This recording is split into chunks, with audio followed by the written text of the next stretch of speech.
Cory. Ang ganda talaga ng ating paligid. Pero, bakit parang ang dami ng basura sa paligid? Tama ka, Arden.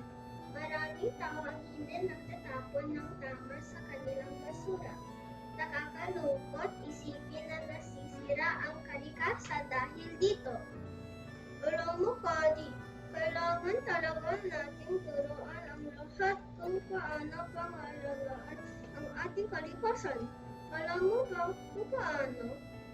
Oo, Arden. Una, dapat nating simulan sa ating mga sarili. Huwag magtapon ng basura kahit saan. Dapat nating ilagay ito sa tamang lalagyan. Tama. At dapat din tayong mag-recycle ang mga plastic, bottle, at papel. Pwedeng gawing bagong gamit imbes na itapon lang. Bukod pa dyan, dapat nating bawasan ang paggamit ng mga bagay na nakakasira sa kalikasan tulad ng plastic. Gumamit tayo ng mga eco bag kapag namimili. Maganda yan, Cory. At huwag nating kalimutan ang pagtatanim ng puno. Ang puno ay nagbibigay ng lilim at malinis na hangin.